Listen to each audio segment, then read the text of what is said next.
పెళ్లికి వస్తే ఇంత మానవా? Hello guys, పక్కెళ్తారేంట్రా?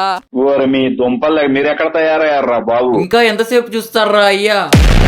విషయానికి వస్తే మా ఫ్రెండ్ వాళ్ళ అక్క పెళ్లికి ఇన్వైట్ చేశాడు. గిఫ్ట్ తీసుకుందాం షాప్ కి వస్తే మనం ఇంతమంది వెళ్తున్నాం కదా, చిన్న సైజ్ గిఫ్ట్ ఉండకూడదు, బడా సైజ్ కావాలన్నారు. అందుకని చెప్పి మనం వెంకటేశ్వర స్వామి సెలెక్ట్ చేస్తారు. సూపర్ ఉంది గిఫ్ట్ అయితే. ఇంకా గిఫ్ట్ ప్యాకింగ్ చేయించుకొని నేరుగా పెళ్లి దగ్గర బయలుదేరేసాము. 7 గంటలకు రావాల్సిన వాళ్ళు 10 గంటలకు వచ్చాము. మన విష్ణు గారు అంటున్నాడు అన్నారు అయిపోయి ఉంటాయిరా అని. విష్ణు అయితే వేరే లెవెల్ అబ్బా. ఈ తలచక్కవాడు కోసమే మేము వచ్చింది. స్టేజ్ మీదకి వచ్చి గిఫ్ట్ ఏంట్రా అంటే మన వాళ్ళు ముచ్చట్లు పెట్టారు. నీ కోట్ ఏదిరా అంటే నేను ఇప్పుడు కాదు మళ్ళీ వేసుకుంటా పోహంట.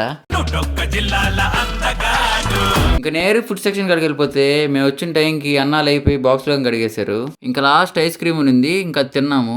ఇంకటి కాదురా అని చెప్పి మా వాడు మమ్మల్ని దాబాకు తోలాడు. ఒక్కొక్కరు చూడండి ఎట్టు కూర్చోన్నారు. టైంకి రమ్మంటే రారు, కెమెరా చూస్తే పక్కెళ్తారు. మినిమం కామన్ సెన్స్ ఉండదు ఎదవాళ్ళకి. Common sense is common for a reason because it's common. అందరం కడుపు నిండా తినేసాం భయ్యా. ఇంకా నేరు పెళ్లి దగ్గరికి వెళ్తే ఏదో పిల్లలు ఆడుకోవడానికి ఉయ్యాలలు ఉన్నాయి భయ్యా. మనమేమో ఎద్దుల్లా ఉంటుంది. మా వాళ్ళు తినింది అరిగేదాకా ఊగుతా ఉన్నారు.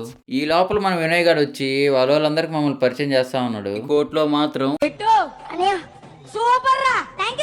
ఇలాంటి ఎదవలు మీకు ఉంటే లైక్ చేయండి, షేర్ చేయండి, కామెంట్ చేయండి. అలాగే ఫాలో అండ్ సబ్స్క్రైబ్ చేసుకోండి అబ్బా.